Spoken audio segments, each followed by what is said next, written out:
Good morning and welcome to the show. I'm here with Dr. Roman Nation from Nation's Best Family Healthcare here in Lynn Haven and out on Panama City Beach, and his assistant Scarlett. Hello, Miss Scarlett. How are you? Hi, I'm good. I guess school is out. Yes, it is. Are you having fun? Yes. So I Dad am. has you working, I Yes. guess.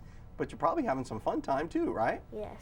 Now, I know summertime is fun for kids. I know when Yes. I was your age and in school, I couldn't wait till summer started. Back in the Stone Age. Back in the Stone Age. Yes, we had cuneiform tablets that we used to write on, you know. Writing had just been invented.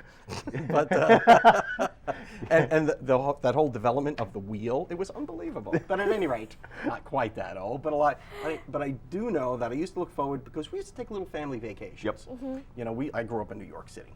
And, you know, we would load the family into the Oldsmobile, and we would drive upstate New York, or we'd drive to Florida to see Grandma. We used to do things like that. Yeah. And we would eat our way across the state or across the country. And we'd eat some weird stuff. Because you're on vacation, what do you eat?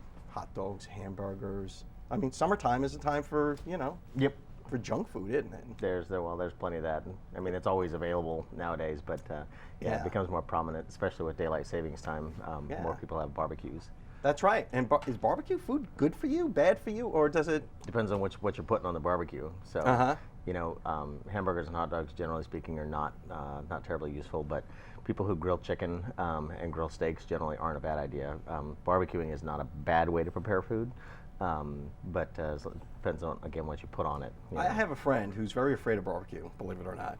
And he puts tin foil on his barbecue because he doesn't want it to char, Yeah. because he doesn't want to get any of the carbon or whatever on there. I'm like, Everything's based in carbon anyway. yeah, exactly. We're made out of carbon, aren't we, Doc? So Yeah. I don't know how. Yeah, 70% water and about Yeah. 10% of it's carbon at least. Yeah, I guess if you have a traditional charcoal grill, Yeah. and you put the lighter fluid on it, you want to wait till that lighter fluid burns off before you start cooking. Because I would imagine there's probably some harmful stuff in there. Yeah, you definitely. And your don't food wanna will be taste funny anyway. Ingesting, lighter fluid is not the best thing to ingest. But carbon, as far as, you know, barbecuing on a grill that uses propane versus one that you know, that you cook over an electric grill, those kinds of things, it's pretty minimal, because the harmful products there are consumed in the process of burning, and then they usually convert. You know, they convert over to heat, and then the flame turns into another byproduct, usually a gas. Fire kills just about everything, doesn't it? Pretty much. That's yeah. why we cook our food. Mhm. Now, Scarlett, are you watching what you eat over the summer? Or are you going to be like a typical kid like I was, and hot dogs, hamburgers, cotton candy, all that Well, stuff? I'm trying to. So like I don't eat like pancakes for breakfast. Like I eat eggs. Which she adopted on her own, by the way. Oh, really? Yeah. But as far as lunch goes, I'm trying to keep it. Lunch is where it's not good. But dinner we usually have like chicken or something. So lunch is my painkiller. Your painkiller? Is that what you called it? A painkiller lunch. So lunch is where you splurge, Yes. it sounds like. But you're keeping it low carb for breakfast, and you're trying to have like a reasonable dinner, but midday, which probably makes sense because you're burning all that off the rest of the afternoon. Yeah, yeah. If you're staying active, that's kind of the key part. Is if you overindulge on food, and we tell folks this all the time on the nutrition side, is that the more things you can get via exercise, the more room you can buy in your diet in terms of having to not pay as close attention to it. It's the ones that are trying to just, you know, kind of watch what they eat, and then they sit on the couch because of one reason or another. Those are the ones that have the hardest time making progress, because your metabolism stays at an idle, just like a car. It never gets up and goes. So Now, there's a lot of different health challenges for summer vacation that we have to look out Yes, for. sir. And I do want to talk with you about that right after our local weather. We'll be right back. Welcome back to the show. I'm here with Dr. Roman Nation from Nation's Best Family Healthcare in Lynn Haven and out on Panama City Beach. And he's brought along his daughter and assistant, Scarlett. Welcome back to the show, guys. yes, sir. You know, Thank you. during the break, we were talking about summer fun. Yep. And I guess the whole summertime vacation, hot weather, presents a whole different set of health challenges for people. Most of it is overexertion, those kinds of things. There's The most common thing that that goes up is accidents. Yeah. Depending on where you're at, it's either hiking accidents if you're up towards the mountains, or out here it's boating accidents. Anytime you mix alcohol with any of those types of exertional activities, bad things are bound to happen. That's true. Alcohol, kind of takes away your inhibitions sometimes, and it does that, and it also takes away your judgment. Yeah. So even for things that you would normally do sane, you will not do them smartly if you've been adding alcohol. And I've treated patients that their husband died from being intoxicated on a boat, and fell off the boat intoxicated and drowned in 3 feet of water. wow. Yeah. Well, it can happen. Yeah. That's why I always thought, it was kind of ridiculous. You hear these arguments about drinking on the beach. Like, Yeah. that's kind of the last place I want to drink is when I'm going to go swim in the ocean. I mean, it's, Yeah, doesn't make a exactly. lot of sense. Yeah. And I know just from our prior experience as Air Force officers, they had the 101 critical days of summer. Yep. And the Everybody Air Force got briefed, yeah. Yeah, everybody got the big brief. They branded these 101 days as the Yeah. critical days of summer because that's when people are on the move, particularly young people. Yep. They're on vacation, they're skydiving, they're boating, they're skiing, Right. they're doing all kinds of stuff. And injuries shoot way up, don't they? Yep, they do, year after year. The part that always got me about the military is that the audience that they're catering to, they always briefed the more senior management on 101 critical days of summer, and then everybody had this grand brief that they usually had to go to, but they never incentivized any of it. They never incentivized to say, you know what, if we can get through this without X number, of injuries or any suicides or DUIs, those kinds of things, then this is what we're going to get at the end of the day. At the end of summer, like a day off or something. Yeah, they used to have a sortie scoreboard. I remember we flew so Yeah. many sorties, so you guys got a half a day off or a Yeah. day off or Yeah, something. exactly. Yeah, that's probably a good idea. Yeah, and But shouldn't safety be its own reward? I mean, to not those of hurting. us who have kids and other responsibilities, yes, Yeah. safety is its own reward. But for Yeah.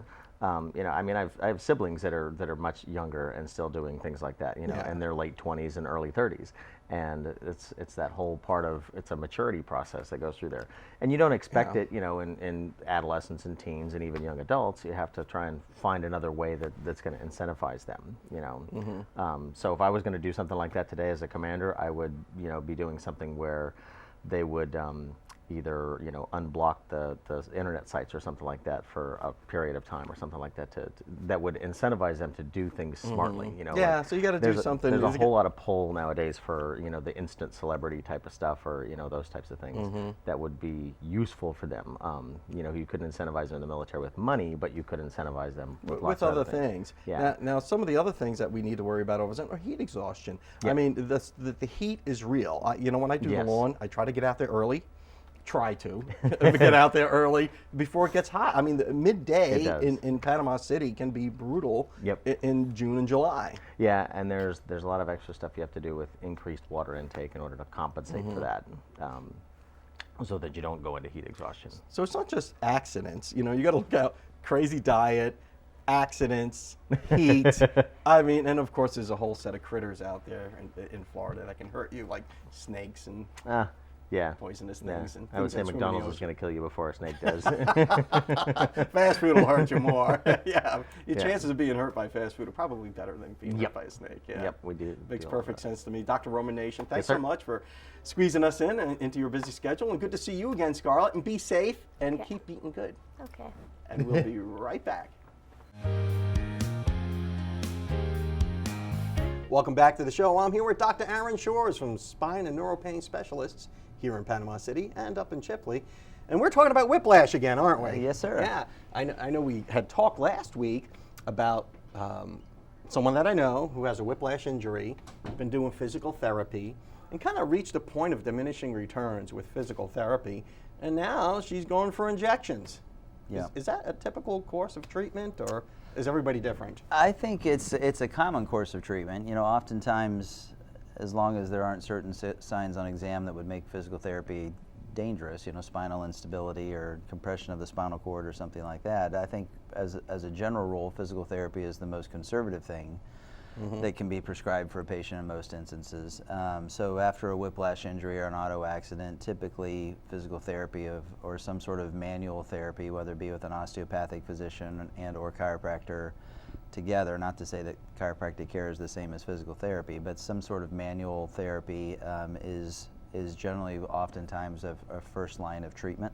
Because whiplash is a soft tissue injury, isn't it? Or Or not necessarily. It's a little bit of a catch-all phrase. It's a combination of soft tissue being muscle, and then oftentimes there are ligaments and or joints in the neck, cervical facet joints being one type of joint that's commonly involved in a whiplash injury that creates neck pain and or headaches, neck stiffness, lack of range of motion immediately after a traumatic event like a motor vehicle accident.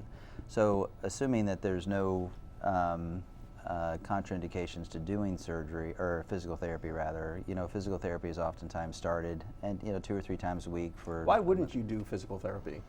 Well, sometimes if there are certain ligaments that provide stability to the spine, and there is some sort of instability or a dramatic movement of some of the bones in the spine that can Or maybe cause. if you already have a pin or a plate or a screw, Correct. you might not want to Well, do that. sometimes even that is not a contraindication as long as you're careful not to do traction and certain things in that instance if you've had a prior neck surgery. But there are some things that you might be concerned about going straight to therapy with and making the symptoms worse. But for most patients with a kind of run-of-the-mill whiplash injury, physical therapy would be a first-line treatment and see if it responds. Because some patients do respond very well to conservative measures like physical therapy. Sometimes the therapy can make their symptoms worse and it has to be discontinued early. And sometimes a combination of therapy with an injection or two can also yield faster recovery and greater returns for the patient. Yeah, that's interesting stuff. The thing with physical therapy, it's a considerable time investment on the patient's behalf. I mean, you've got to go several times a week, or whatever the prescription is. Correct. And, it kind of interferes with life where a lot of people are busy with their lives saying, hey, doc, just give me a shot, Right. get me going here. Yeah, and that's true. And oftentimes, especially in our current state of healthcare changes, some of the people are seeing their copays go up for physical therapy, and that's an expense because $75 or $50 3 times a week for physical therapy sometimes can be a difficult thing to absorb.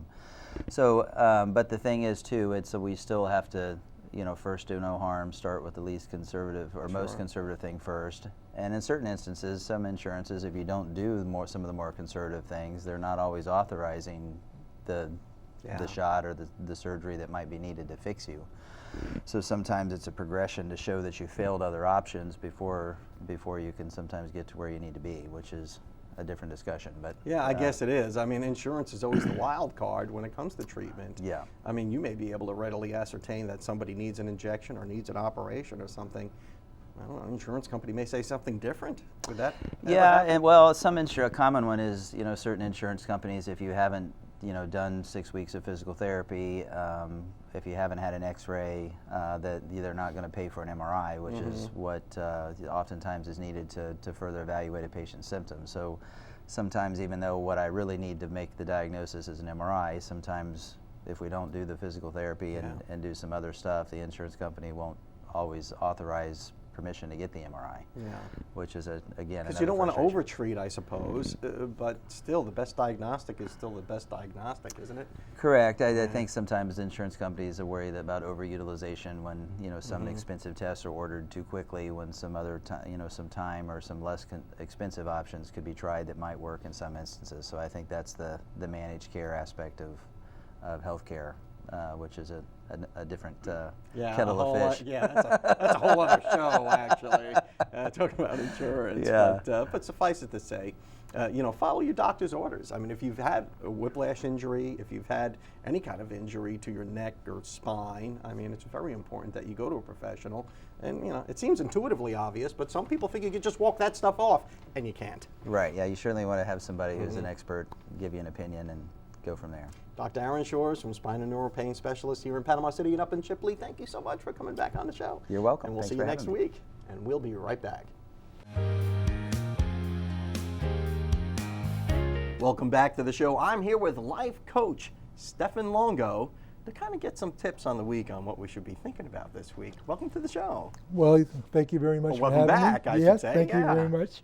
I want to give you something you can do every day by yourself, but I'm going to help you do it here right now, okay? Okay. Okay, I want you to get comfortable in your All chair. righty. And I want you to relax. Just kind of relax. Okay. take. If I start snoring, don't. No, not a problem, not a problem. Feel free I to want wake you me to up. take 3 deep breaths, in through your nose, out through your mouth. In through your nose, out through your mouth. All right. Okay, now I want you to be very still, and I want you to feel a sense of relaxation coming over you, starting at your head, working down your ears, sides of your cheeks, your nose, your mouth, your chin, your neck, to your shoulders, down into your arms, all the way to your fingers, down your back, all the way to your coccyx, front, chest, solar plexus, stomach, down to your thighs, all the way down through your legs, your knees, your calves, your ankles, your feet, and your toes. And while you're relaxed, I want you to concentrate on Don. Who is Don? Don's a great guy. Don is a one-of-a-kinder. You are who you are. You mean a lot to a lot of people. I want you to see that. I want you to take it in. Now as we come back, I'm going to count from 3 to 1. And at 1, you'll be wide awake, feeling very, very relaxed, very, very refreshed. 3, 2, 1. How was that? That was great. I hope people at home did that with me. I hate hope to they be the did. only guy. Yeah, and you can do it. You can do it anytime. And you know, when it gets a little hectic around here and guests aren't showing up on time, just kick back, take a time out for Don. You deserve it. What'd that take? 3 minutes, 2 minutes, whatever it is? Right. So you do that in your day? Or? Oh, yeah, oh, definitely. I wouldn't, I mean, when I want to center myself and get back to who I am, because there might be something, you know, bills, whatever, coming in, just to get away from it, center myself, take that little relaxation, I'm good to go. Stephen Longo, thank you so much for putting me through that exercise, and You're you're certainly very welcome welcome. back anytime. And Okay. how much do I owe you for the therapy time? I said, or is there Bill's some- in the mail. Okay. Thanks so much. And we'll be right back.